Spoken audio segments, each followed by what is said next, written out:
नमस्कार दोस्तों, आज हम अपना नया पाठ गुरुत्वाकर्षण शुरू करने जा रहे हैं। वीडियो को शुरू करने से पहले आइए देखते हैं कि आज की इस वीडियो में हम लोग कौन कौन सी चीज़ों के ऊपर बात करने वाले हैं।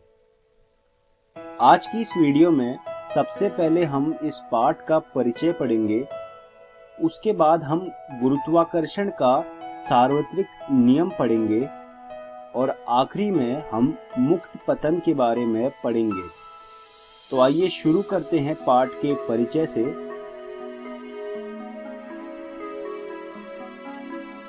गुरुत्वाकर्षण दो वस्तुओं के बीच आकर्षण पैदा करता है। गुरुत्वाकर्षण की जो खोज है वो न्यूटन नाम के वैज्ञानिक ने करी थी। न्यूटन एक दिन पेड़ के नीचे बैठे थे और उनके सर पर एक सेब गिरा, तो उन्होंने वहां से सोचना शुरू किया कि सेब जो है वो नीचे की तरफ ही क्यों गिरा, वो ऊपर क्यों नहीं गया। तो वहीं से खोज हुई गुरुत्वाकर्षण की। गुरुत्वाकर्षण इस दुनिया में हर दो वस्तुओं के बीच मौजूद है, चाहे वो कोई सी भी दो वस्तु हो। गुरुत्वाकर्षण का सार्वत्रिक नियम। अब जानते हैं कि गुरुत्वाकर्षण का सार्वत्रिक नियम क्या होता है। ये नियम हर दो बॉडी के बीच में लग सकता है। इस नियम के अनुसार कोई भी दो बॉडी के बीच में लगने वाला जो गुरुत्वाकर्षण बल होता है वो समानुपाती होता है उन दो बॉडी के द्रव्यमान के गुणा के। जैसा कि आप स्क्रीन पर देख रहे हैं, जो F है वो समानुपाती है small m into capital M के।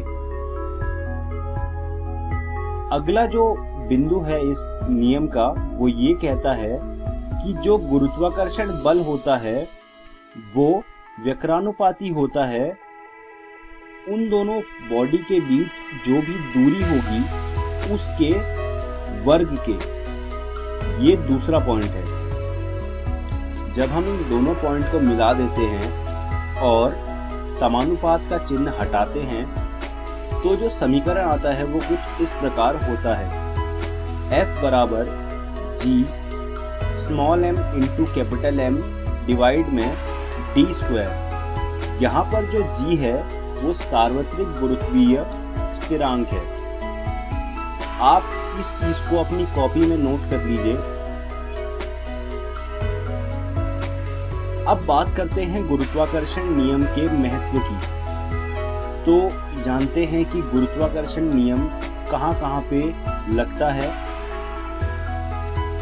हमें पृथ्वी से बांधे रखने वाला बल है। जो गुरुत्वाकर्षण बल है वो हम लोगों को पृथ्वी से बांधे रखता है। अगर गुरुत्वाकर्षण बल नहीं लगता तो हम लोग आकाश में उड़ रहे होते। आपने देखा होगा जो लोग अंतरिक्ष में जाते हैं, क्योंकि अंतरिक्ष में गुरुत्वाकर्षण बल नहीं लगता, तो होता क्या है, अंतरिक्ष में लोग हवा में उड़ रहे होते हैं। तो आपने देखा होगा कुछ तस्वीरें हैं एस्ट्रोनॉट्स की जो अंतरिक्ष में जाते हैं और वो लोग अपने आप को बांध के रखते हैं ताकि वो हवा में ना उड़े। तो गुरुत्वाकर्षण बल जो है वो हमें पृथ्वी से बांधे रखने वाला बल है। पृथ्वी के चारों ओर चंद्रमा की गति। जो गुरुत्वाकर्षण बल है वो पृथ्वी के चारों ओर चंद्रमा की गति को नियंत्रित करता है। अगर गुरुत्वाकर्षण बल नहीं होता तो चंद्रमा जो है वो पृथ्वी के चारों ओर नहीं घूम पाता। सूर्य के चारों ओर ग्रहों की गति। आपने देखा होगा जो सूर्य के चारों ओर सारे ग्रह घूमते हैं, उनके घूमने की जो वजह है वो गुरुत्वाकर्षण बल है। अगर गुरुत्वाकर्षण बल नहीं होगा तो सूर्य के चारों ओर ग्रहों की गति नहीं हो पाएगी। चंद्रमा तथा सूर्य के कारण ज्वार भाटा। जो आप देखते हैं समुद्र में ज्वार भाटे आते हैं, उनका कारण भी गुरुत्वाकर्षण बल ही है। आप इन चारों बिंदुओं को अपनी अपनी कॉपियों में लिख लीजिए। अब बात करते हैं मुक्त पतन की। मुक्त पतन को अंग्रेजी में फ्री फॉल कहते हैं। फ्री फॉल का मतलब होता है हवा में नीचे की तरफ गिरना। जब आप किसी सेब को ऊपर उछालते हो और ऊपर उछालने के बाद वो एक बिंदु पर रुक जाता है और उसके बाद नीचे की तरफ आना शुरू करता है, तो वो जो नीचे गिरता है उसे फ्री फॉल या फिर मुक्त पतन कहते हैं।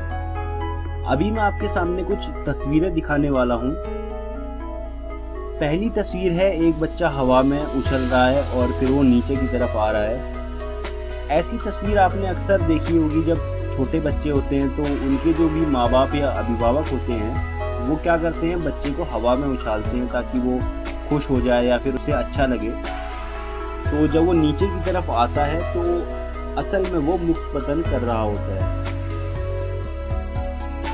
जो दूसरी तस्वीर आपके सामने अभी आई, इसे स्काई डाइविंग कहते हैं। इसमें क्या होता है कि जो इंसान है वो हेलीकॉप्टर या प्लेन में बैठ के एक ऊंचाई पर जाता है और फिर उस ऊंचाई से वो छलांग लगाता है, लेकिन उसके पीठ में वो एक पैराशूट लेके चलता है।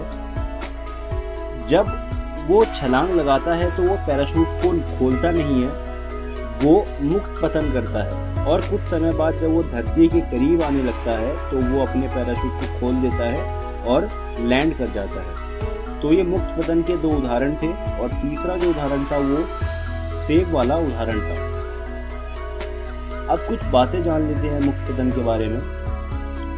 मुक्त पतन में त्वरण पृथ्वी के गुरुत्वीय बल के कारण होता है।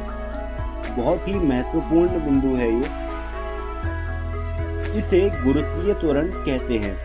गुरुत्वीय त्वरण को अंग्रेजी में ग्रेविटी कहते हैं और इसीलिए इसको शॉर्ट फॉर्म में जी लिखते हैं।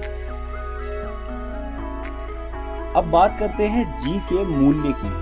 तो जी का मूल्य कुछ इस प्रकार निकाला जाता है, G equal to capital G M R square. ये हमारे पास एक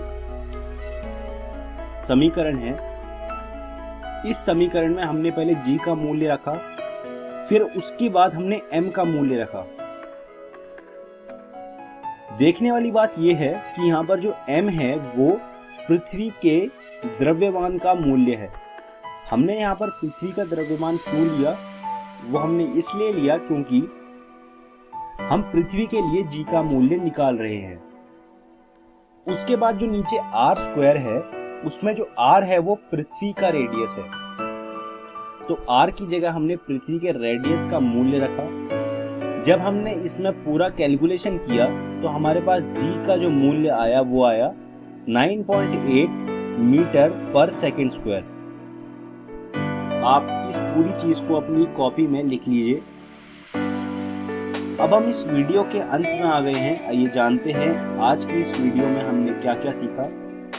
सबसे पहले हमने पाठ का परिचय पढ़ा, उसके बाद हमने गुरुत्वाकर्षण का सार्वत्रिक नियम पढ़ा, आखिरी में हमने मुक्त पतन के बारे में पढ़ा।